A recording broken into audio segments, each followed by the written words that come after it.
Hello there and welcome back to English Made for You. I'm Carlos and today I've got a grammar lesson for you that revises how we use the present simple tense. This is going to be a very practical lesson in the form of a quiz. So we'll test your knowledge along the way. I'll give you a sentence with part of it missing and your job is to fill in the gap. Right? So let's get cracking. First sentence. Thomas as a software engineer in a large company. Ready? Go.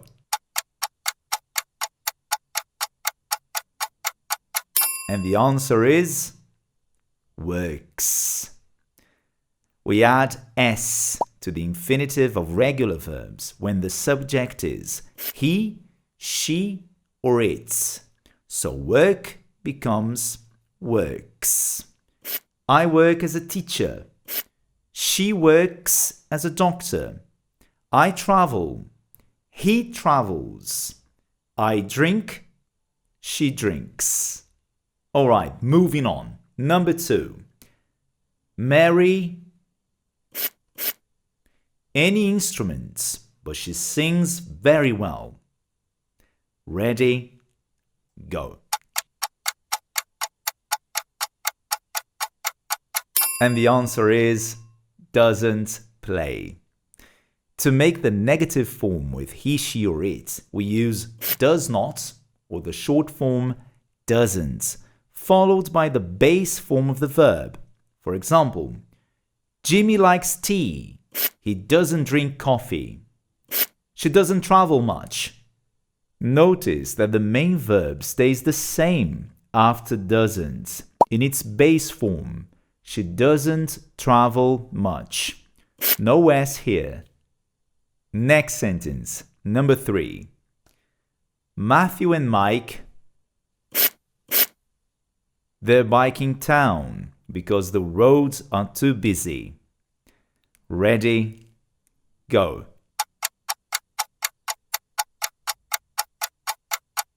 The answer is don't write. To make the negative form with I, you, we, they, we use do not or the short form don't, followed by the base form of the verb. For example, they don't ride, I don't play, we don't travel. One side note here, with the subjects I, you, we, and they, the main verb never changes. It always remains the same. I play, I don't play. You travel, you don't travel.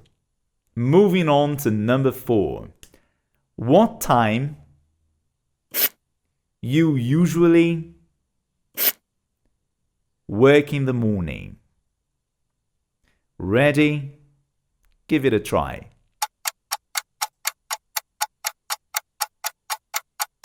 The answer is do start.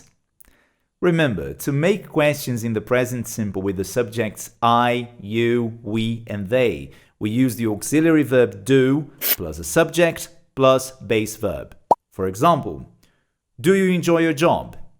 Where do you live? What time do you start work? Number 5, here we go. Luke for the same company as you.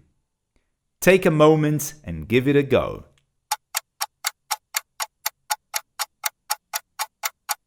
The answer is does work. We use the auxiliary verb does in the present simple with he, she, or it when asking questions. And remember, the main verb stays the same. Whenever we use the auxiliary verb do or does for questions or negatives, the main verb stays the same. For example, does she live nearby? He doesn't work with me. Do you like coffee?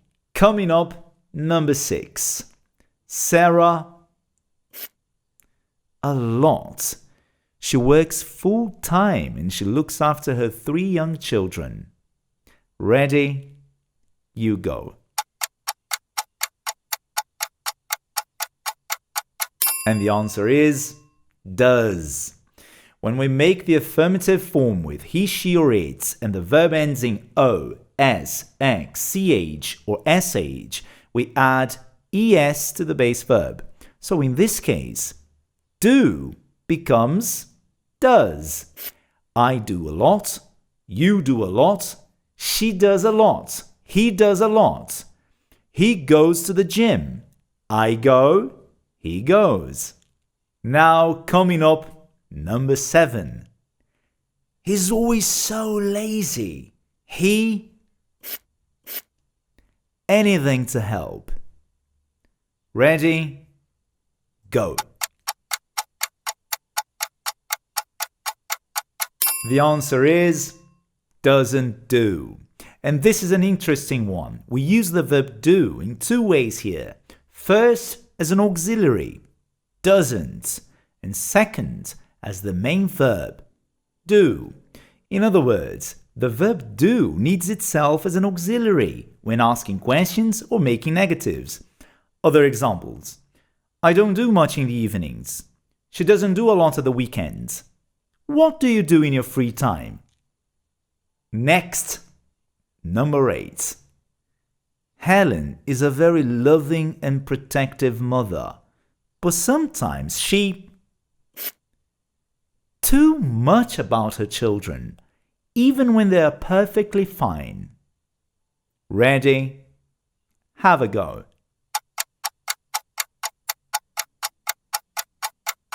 And the answer for this one is worries.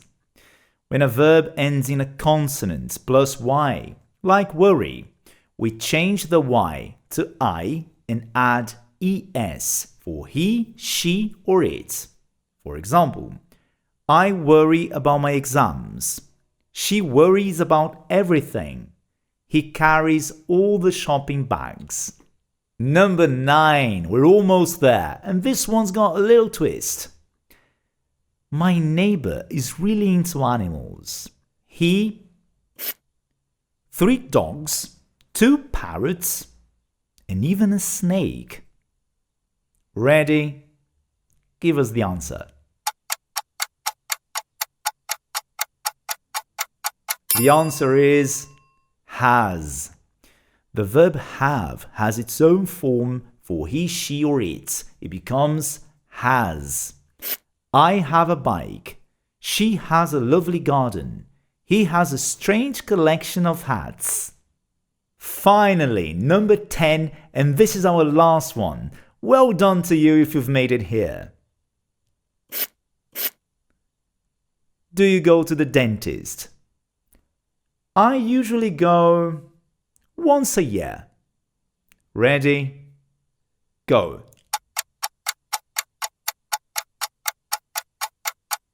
The answer is how often. We use how often to ask about frequency, how many times something happens. For example, how often do you exercise? Or how often do you see your friends? We use the present simple to talk about many things, like for example, our routine. I start work at 8 and I finish at 6. Or to talk about facts or things which are always true. The sun rises in the east. The river flows to the sea. Or to talk about appointments or something scheduled. Like, for example, the bus leaves at 7. Or I have a meeting next Tuesday. Anyway, the best way to learn all this is by practicing. Write down some sentences of your own. Perhaps talk about your routine. What's your routine like? Do you feel confident when talking about it? Well, if you do, fantastic! You're well on your way to fluency. I hope you've enjoyed this little class, and it's been a pleasure teaching you today. I've been Carlos, you've been great, and hopefully I will see you in the next one. Bye!